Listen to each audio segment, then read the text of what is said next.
निशा जी बोले, हाँ सास ससुर को पीटने वाली कहानी तो मैंने सुना, और मेरे को मेरे में है तो बहुत खंगाला तो एक कही इमोशन वाली ये कहानी मुझे पूछी, जिसका शीर्षक है बसंत।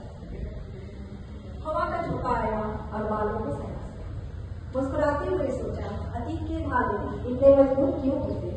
कई वर्षों की कोशिश की उसे सुलझा नहीं पाते। मन भटकता रहता है उन्हीं गलियारों में जहाँ छोड़ आए होते हैं अपना बचपन, अधर किशोरवाद, माँ पिता का प्यार और प्यार की मीठी हंसी आई। 60 बसंत पार कर गए, मैं 60 भी नहीं बोलूँ 60 बसंत पार कर गए, फिर भी सोनहरी बसंत की याद इतनी ताज़ी है जैसे लगता है अभी अभी गुजरते थे।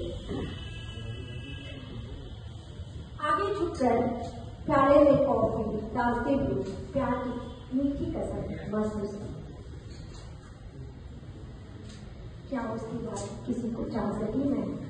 उसी अनुराग के साथ जिसके साए तले कभी न दिन का पता चलता था मैं रात। उम्र बीत रही है पर बीते हुए को मैं कभी भूल नहीं पाया। याद करते हुए आज भी झुरझुरी सी महसूस होती है। कॉलेज के प्रांगण में हम सखिया बैठ अंताक्षरी खेल रहे थे। तभी पीछे से किसी ने मेरे सिर पर चपत लगाई और हंसते हुए बोला, रीमा मैं तुमसे बहुत प्यार करता हूँ। मैं चौंकी और पलट कर देखा। सखियों की हंसी से मुझे गुस्सा आया और चिढ़कर बोली, पर मुझे तो बिल्कुल पसंद नहीं। वो हंसते हुए बोला, नहीं वो पसंद, पर आ जाऊंगा, ये वादा है मेरा। पता नहीं क्यों ये बात सुनकर मेरे फोटो पर मुस्कान आ गई और मैं उठते आकाश में देखने लगी। रोहित का मेरी जिंदगी में आना खुशियों का था। मैं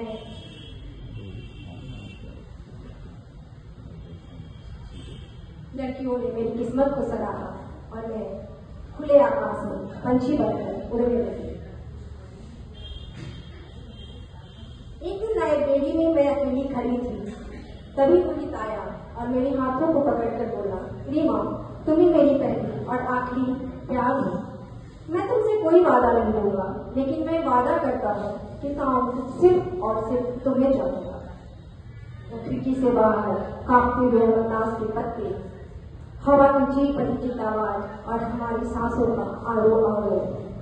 मैं अपनी काननी पर सिर रख उसके बाहों में खुद को खोने लगा। हम कई सपने देखते और कई वादे करते, पर हमें कहाँ पता था कि हमारा प्यार भी हमें छोड़कर चला जाएगा। हमने सुना था कि प्यार छुपाए नहीं छुपता। हमारा प्यार भी गली मोहल्ले शहर से होते हुए हमारे घर तक पहुंच गया। पापा का दूध, माँ का प्यार और भाई की इज्जत गांव पर लग गई। मेरे लाख मना करने के बावजूद और रोने के बावजूद मुझे एक कमरे में बंद कर दिया गया और 9 दिन बाद ही मेरी शादी तो बिना राय से करा दी गई। मैं संपन्न घर में आ गई थी। मैंने इसको अपने नियति समझा और खुद को समझाया, जो मिला है उसे में खुश रहना है। हम हिंदुस्तानी लड़कियां हैं ना, हम लोग को जो मिल जाता है उसी में खुश हो जाते हैं। नवीन अच्छे लगे, बहुत कम बातें करते थे।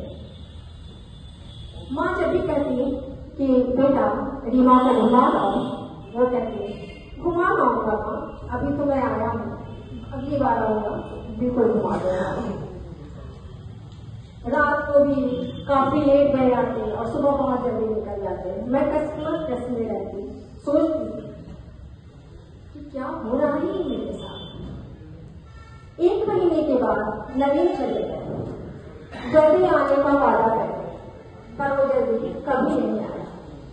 शुरू में फोन आते रहते थे, फिर धीरे धीरे बंद हो। माँ जब भी बोलती, माँ का जब भी बोलती बेटा घर आओगे, कहाँ जाऊंगा। कुछ दिनों के बाद नवीन खुद ही बताए कि मेरी एक और पत्नी है जिसके साथ मैं रहता। मैं अपनी किस्मत बदलती है। पापा आए ये सब सुनने के बाद वो बोले, बेटा घर चलो। मैं तटस्थ बोली, कौन सा घर पापा? वहाँ जहाँ मुझे मुझे अपनी वजह से अपनी जीवन साथी नहीं खोज सकी। इतना कहकर मैं चली गई। कमरा बंद की और रोटी को याद कहा होगा वो, क्या सोचा होगा मेरे बारे में, क्या उसको मेरी याद आई या मेरी मजबूरियों को समझा होगा। कुछ देर के बाद मेरे दरवाजे पर दस्तक हुई। बेटा दरवाजा खोला। तुम कमजोर नहीं हो, तुम बहुत हिम्मत वाली हो, तुम्हें आगे बहुत जाना है और मैं तुम्हारे साथ हूँ। बेटा तुम दरवाजा खोलो। मैं दरवाजा खोली और अपनी इस माँ से ही पकड़ी। मेरे कानों को सहलाते हुए उन्होंने कहा, जी माँ आगे की पढ़ाई शुरू कर दो, तुम्हें बहुत आगे जाना है, नवीन से भी आगे। उसको मैं कभी माफ नहीं कर पाऊंगी। मेरी बेटी की जिंदगी में तूफान आ गया है। उठो बेटा, चलो आगे बढ़ते हैं। मैंने भी सोचा किसी से आशा करना बेवकूफी है। गहरी सांस ली और मुझे लगा कि मैं इस बोझ भरे रिश्ते से आगे बढ़ गई। वक्त आगे बढ़ता रहा और मेरी मेहनत रंग लाई और शायद किस्मत की मेरी नौकरी एक मल्टीनेशनल कंपनी में। नया नया सब कुछ, नए लोग, बहुत अच्छा लग रहा था। एक दिन मैं ऑफिस से घर आई। मेरी सास बेहोश हो गई थी।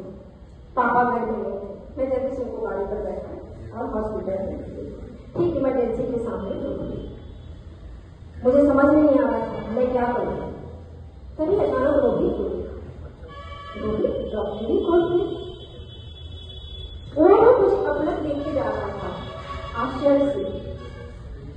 मैंने अपने आप को संभाला क्योंकि अभी समय नहीं था कि कुछ बातों से कर सकूं और कुछ बातें उससे पूछ सकूं।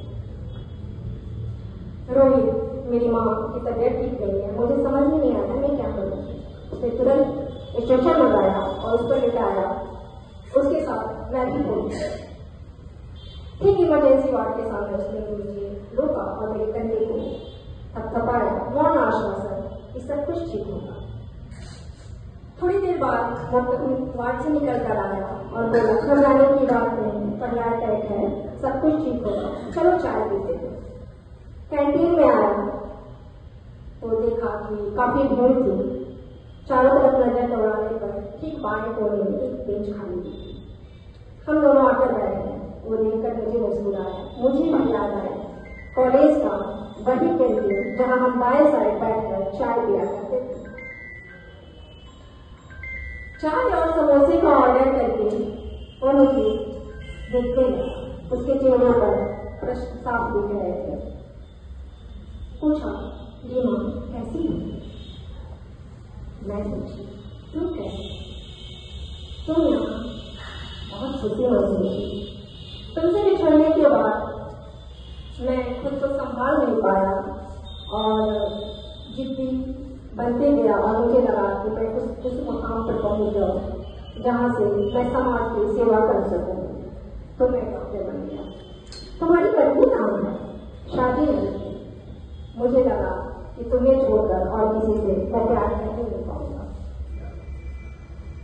फिर वो पूछा, तुम बताओ तुम्हारी तो शादी के नारायणी से हुई थी। मैं कुछ देर खामोश रही। वो मुझे अंदर में देखकर बोला, चलो वापस चलते हैं।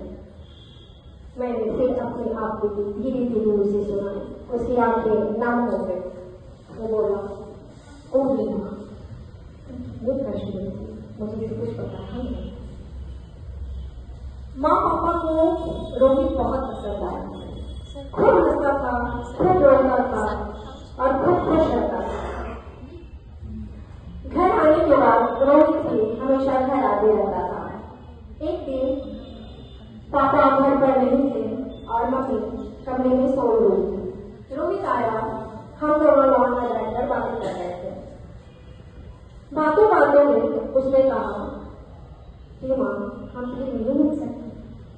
वो बोला, मैं बोली, मेरे ऊपर बहुत जिम्मेदारियां हैं।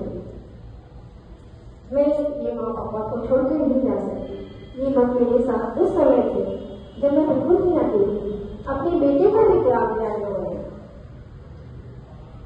मुझे पता ही नहीं चला कब माँ खड़ी होकर हमारी बातें सुन रही थी। मैं धीरे से बोली, माँ चाय बनाओ। वो कुछ नहीं बोली, पलट कर कमरे में चली गई। अपमान और बुलाने से मेरी आंखें भर गईं। रोहित को वापस भेज कर मैं अपने कमरे में आ गई। रात गहराई, मम्मी कमरे से बाहर नहीं निकल गई। मैं घबराई और गई उनके पैरों से निकल गई। मम्मी मुझे माफ कर दो।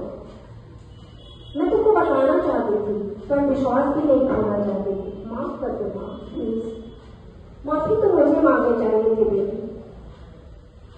मेरी बेटी ने तुम्हें धोखा दिया, केवल तुम मेरे साथ रही। इतना प्यार और सम्मान दिया, क्या बेटी की चाह मुझे ऐसा बना दिया? या कि तुमने बेटी कहा पर बहू ही मानती रही? माफ मुझे कर दो। माफी तभी हुई जब तुम मुझे अपने हाथों से खिलाओगे। सुबह रात गुजरी, सुबह हुआ और मैं चाय बनाकर मम्मी के कमरे में ले गई। देखा मम्मी और पापा गंभीर मसले पर बातें करते। मैं पलट कर जाने लगी, तभी मम्मी बोली, रीमा तैयार हो जाओ। रोहित के घर जाना। मैं आश्चर्य से उन्हें देखने लगी। क्यों? पापा बोले, बेटी का रिश्ता हमें ही लेकर जाना होगा ना। मैं शर्माई और बोली, नहीं मुझे कहीं नहीं जाना आप लोगों को, मुझे तो आप लोगों के साथ ही रहना है। पापा हंसे और बोले, तुम कहीं नहीं जाओगी, रोहित हमारे साथ रहेगा, बेटा बन जाएगा।